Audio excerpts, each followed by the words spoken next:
All right, folks, you know why we're here. We're here for a good time, and this fight probably won't last a long time. We're going to break down Dominick Reyes and Johnny Walker using the fighter index to see how their skills compare against each other. Walker brings explosive unpredictability, while Reyes relies on timing, control, and experience. But when every phase of the fight is measured, the answer isn't as obvious as it seems. Dominick Reyes fights with structure and precision and high-level composure. At light heavyweight, his game is built around clean boxing and sharp timing and the ability to control distance in open space. He does a great job of managing range, picking his shots and landing with accuracy rather than overextending. What stands out most is his ability to stay disciplined. He doesn't chase wild exchanges, he creates openings and capitalizes on them. Reyes also brings experience against league competition, which shows his ability to read opponents and adjust as fights unfold. When he's operating at his best, he turns fights into controlled striking battles where his timing and technique can take over. However, Reyes' game can break down when he's forced into high pressure or chaotic exchanges. While he's at his best controlling distance, opponents who consistently close the gap can disrupt his rhythm and limit his ability to operate cleanly at range.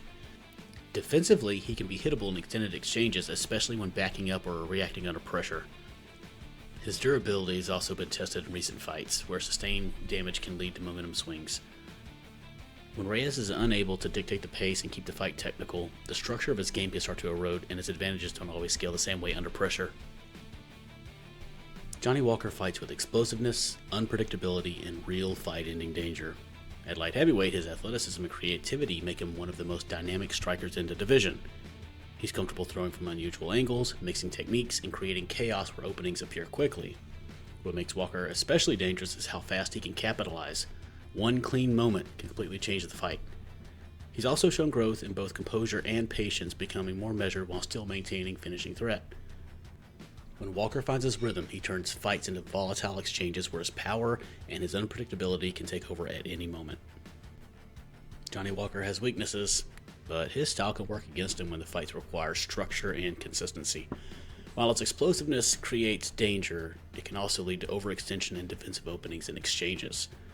His striking, though dynamic, isn't always built on the tightest of what we call fundamentals, which can make him more vulnerable against disciplined opponents who capitalize on those mistakes. In longer fights, his output and control can fluctuate, allowing opponents to build momentum if he isn't dictating the pace. When Walker is unable to create chaos or land something impactful early, his effectiveness can dip and the fight can shift towards a more controlled technical opposition. Now we look at both fighters in the fighter index, tail of the tape.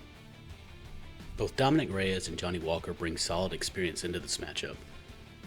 Dominick Reyes comes in with a 15-5 record, including 9-5 in the UFC, while Johnny Walker enters this fight 22-9 with 8-5 in the promotion.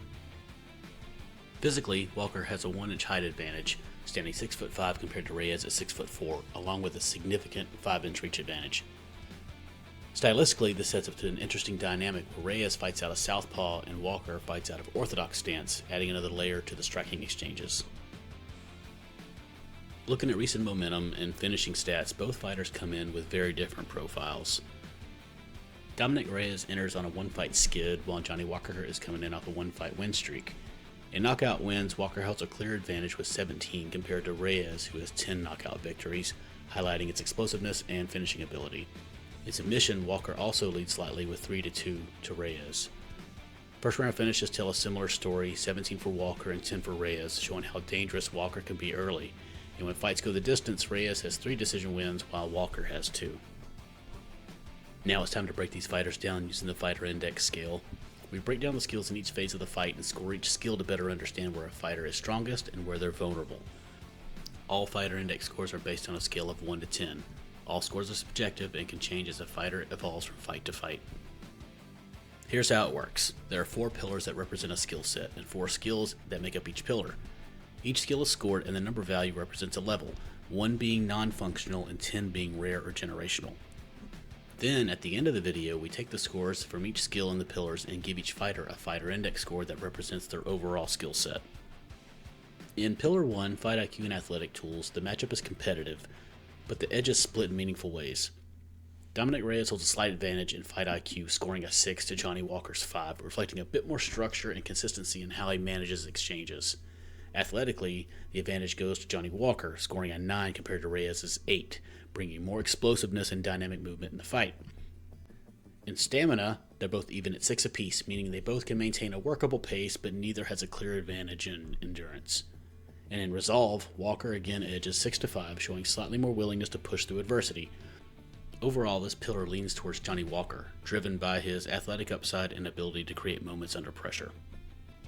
Pillar 2, striking and stand-up defense. This is where I think the majority of the fight's going to take place, and the matchup stays close, but small differences start to separate the two. In pure striking, both Dominick Reyes and Johnny Walker score an 8, showing real finishing ability and effectiveness on the feet. In the clinch, Walker holds a slight edge 6-5, bringing a bit more presence and physicality in tight exchanges. Defensively, they're even again, each scoring a 4 in striking defense, meaning both can be hittable in open exchanges. The final gap comes in durability, where Walker scores a 5 compared to Reyes' 4, giving him a slightly stronger ability to absorb damage. And I want to talk about their chins for a minute. We've seen both of these guys separated from their consciousness and sent to the shadow realm on more than one occasion, and usually very violently. If this doesn't end up being a staring contest, I'll be surprised if it makes it out of the first round. With edges in the clinch and durability, this pillar leans towards Johnny Walker. In Pillar 3, grappling and control, the matchup is extremely tight across most categories. In wrestling, both Dominick Reyes and Johnny Walker score a 6, showing functional ability to compete without either holding a clear advantage. The same holds true in takedown offense, where both score 5s, and also again in top control, where again they both score 5s, meaning neither consistently relies on grappling as a primary path to dominate fights. The only separation is in Brazilian Jiu-Jitsu, where Walker holds a slight edge with a 6 compared to Reyes' 5, reflecting a bit more submission awareness and finishing potential on the mat. With that small advantage in BJJ, this pillar narrowly leans towards Johnny Walker. In Pillar 4, defense, scrambles, and ground survival, the matchup is nearly even across the board. In takedown defense, both Dominick Reyes and Johnny Walker score a 6, and again in Brazilian Jiu-Jitsu defense, both score a 6, showing similar ability to stay safe and defend threats on the ground. Off the back, they're also even at 5, meaning neither relies heavily on guard offense as a consistent weapon. The only separation is scrambles, where Walker holds a slight edge with a 7 compared to Reyes' 6, reflecting a bit more explosiveness and effectiveness during transitional moments. With that small advantage in scrambles, this pillar narrowly favors Johnny Walker. Now, when you put all 4 pillars together, this is where the fight starts to take shape. It's not just about who's better in each category, it's about those small edges and how they translate once the fight actually unfolds. Who's creating the bigger moments, who's controlling the exchanges, and which style starts to take over as the fight develops. Because this is a matchup where the margins are tight, but the way each fighter approaches the fight could make those differences feel a lot bigger in real time. In Pillar 1, Walker gets the edge. His explosiveness and ability to create moments give him more upside, even if Reyes is slightly more structured. Pillar 2, on the feet both fighters are dangerous, but Walker's slight edge in durability and physicality gives him the advantage in exchanges. Pillar 3. In grappling, neither fighter is dominant, but Walker's small edge and submission awareness gives him a narrow edge. Pillar 4. And defensively, the fight stays close, but Walker's explosiveness shows up again in scrambles, where he's slightly more effective in transitions. So this fight is about volatility on one side and structure on the other. Walker has small advantages across the board driven by explosiveness, while Reyes relies on cleaner execution to keep things under control. Now we look at each fighter's path to victory based on what we learned from the 4 pillars. Dominick Reyes' path to victory centers on structure, range control, and disciplined striking. He holds a slight edge in fight IQ, and that needs to show in how he manages distance and avoids getting pulled into chaotic, wild exchanges where Johnny Walker thrives. Reyes should look to establish his jab, control range from the southpaw stance, and land clean, straight shots while minimizing risk. Defensively, both fighters are hittable, so Reyes can't afford extended firefights. He needs to stay composed, pick his moments, and avoid Walker's explosive counters. If the fight hits the ground, keeping things neutral and quickly getting back to his feet will be the key. For Reyes, this fight's about controlling tempo, staying technical, and turning the matchup into a measured striking battle where his discipline can take over. Johnny Walker's path to victory is built on pressure, explosiveness, and creating chaos in this fight. He holds advantages in athleticism, clinch work, and durability, and he needs to lean on those by forcing exchanges rather than allowing Dominick Reyes to settle into a controlled striking rhythm. Walker should look to close the distance aggressively, mix in clinch entries, and make the fight unpredictable, whereas power and creativity become factors.